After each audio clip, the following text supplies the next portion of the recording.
Hey you guys, I am back with part 2 of my pregnancy with polymyositis. I'm here with my second child, Kynadee Hope Jones, who is 10 years old. She will be 11 in July. So we're just gonna start out with, I found out I was pregnant with her February 2009. And she was due for right at the beginning of October. And she ended up coming very, very early, July of 2009, literally 6 days after my birthday. The story that everybody knows is me and my husband and I are 4 days apart. I'm July 12th, he's July 16th. And every year we try to have like a birthday barbecue, something for our birthdays. And for some reason, he did not want to have the barbecue. And I was like, we having a barbecue because everybody know about the barbecue. We done invited everybody, but he just was not feeling it at all. Next thing I knew, Friday at my doctor's appointment, go sit down please, I'm trying to finish the video.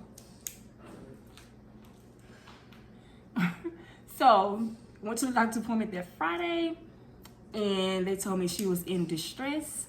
They admitted me to the hospital, and they watched her on the monitor screen. Her heart stopped 3 times. The 3rd time it stopped, they put me to sleep because they couldn't get my epidural to work, and they cut her out, and I woke up with a baby girl that weighed 2 pounds, 3 ounces. That's pretty much the summary of it all.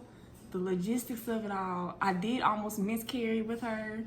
I want to say that was in like March or April of that year, and the doctors don't even know how I bled out like that or why I bled out like that, but I was just sitting on the couch and just started bleeding everywhere, and Cam rushed me to the emergency room. They did a sonogram and everything was fine. So they started scheduling appointments with me to go see a specialist in Shreveport, because like I said, nobody in my hometown of Longview was had seen anybody with myositis in pregnancy ever.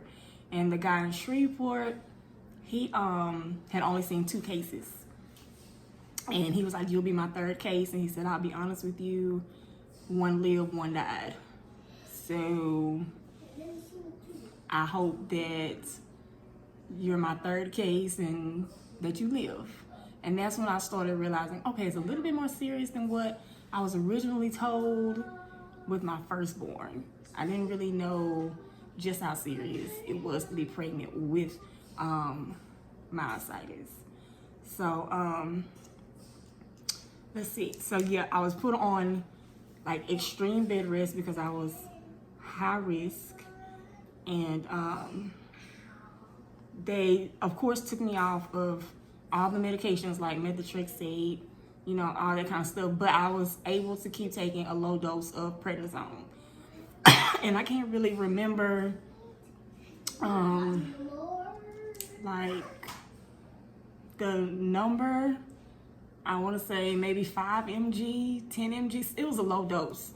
But I got to stay on the prednisone, and come later to find out that the doctor that delivered Kynadee, after he evaluated her, he was like, everything's fully developed.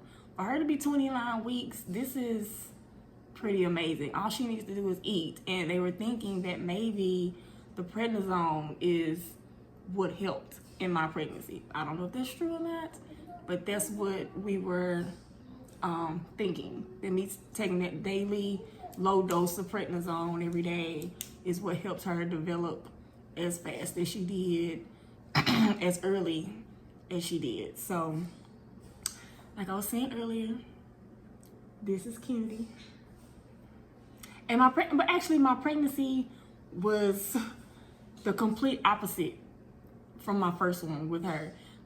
Like in the video before, I was saying, like, all I could eat was chicken and potatoes and fruit. Like, only healthy stuff. The only unhealthy thing was the mashed potatoes and the chicken. That was her brother's diet. If I ate anything, outside of chicken, potatoes, and fruit, I was gonna throw it up. But with this one, I ate cake, pie, burgers, anything fattening. I went on an ice cream kick. Anything sweet, greasy, that's what I wanted to have with her. And so a lot of people go, do you feel different in your pregnancies? And actually, no, I actually felt better in my pregnancies. It's odd. You would think with the pregnancy, because, healthy women are like, oh, I'm so tired, this and this, but I actually have felt like I have more energy, more everything. I just felt a whole lot better.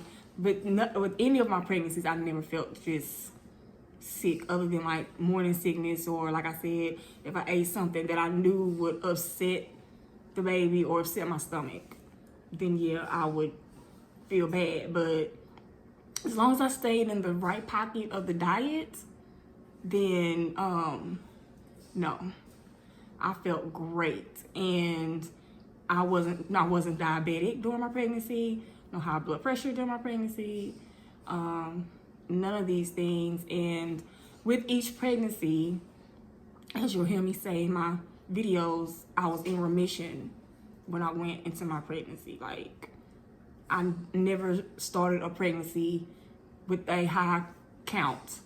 Like, everything was under 200 every time I got pregnant. So that's probably a good thing too, because Camden did knock me out of remission. Kynadee did knock me out of remission. Kinsley did knock me out of remission, but my body was able to come back. Well, actually, Kinsley didn't really knock me out of remission. Not too far. Not as far as Kynadee and Camden did. So, can you listen? Your video coming. It's coming. Just not right now.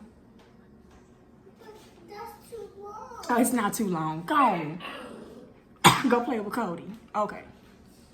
So, since my children were born in my illness, they've never seen me be healthy, seen me, do things that normal moms do before, they get sick or whatever. So, Kynadee pretty much has always seen me be sick, move slower than most moms, not able to do things like a lot of moms are able to do.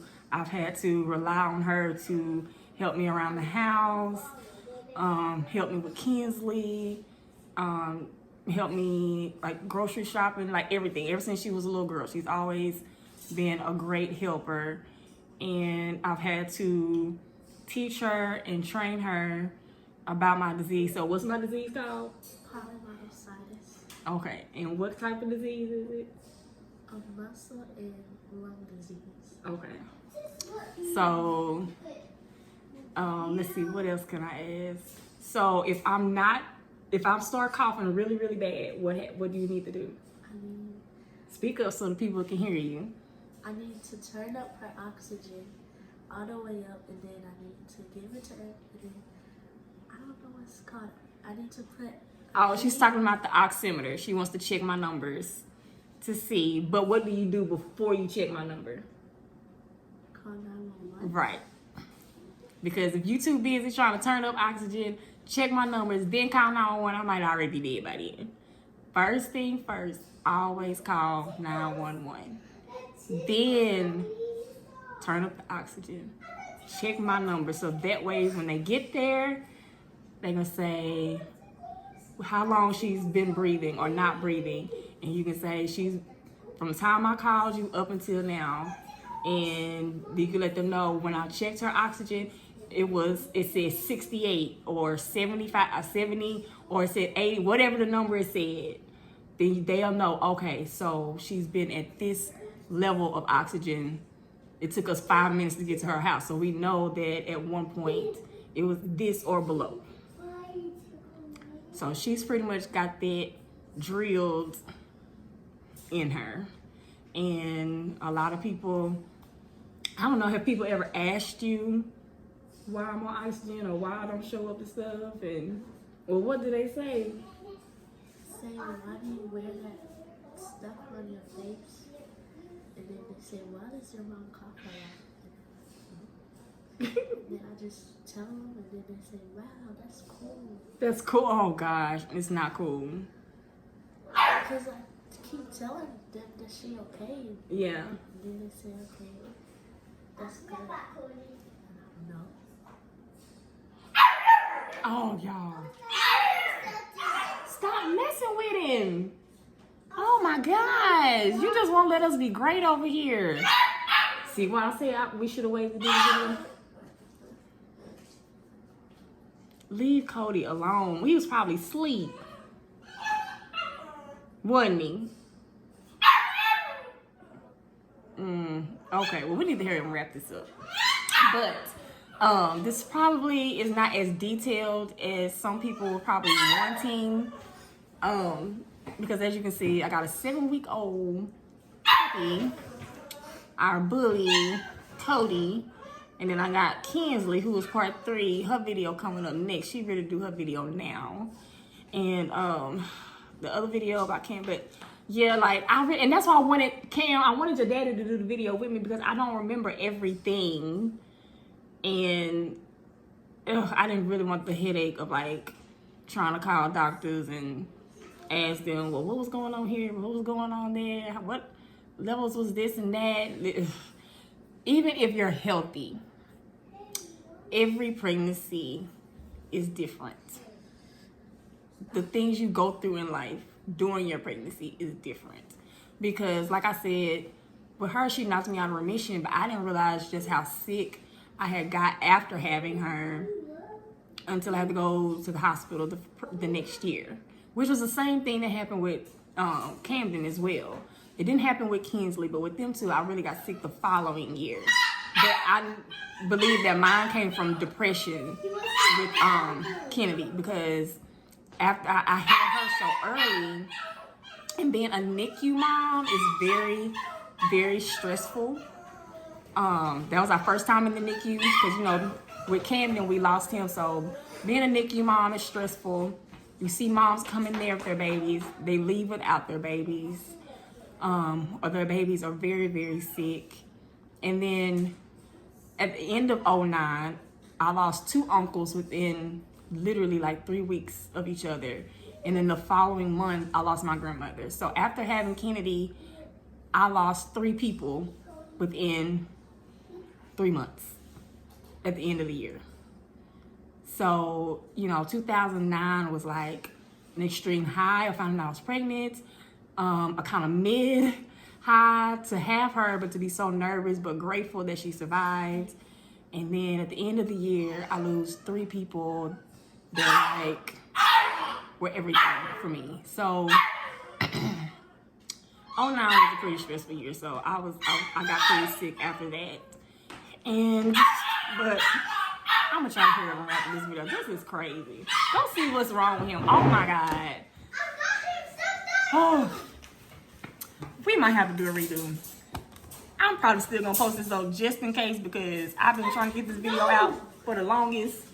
Cody. Oh my God. Now he's up under the table.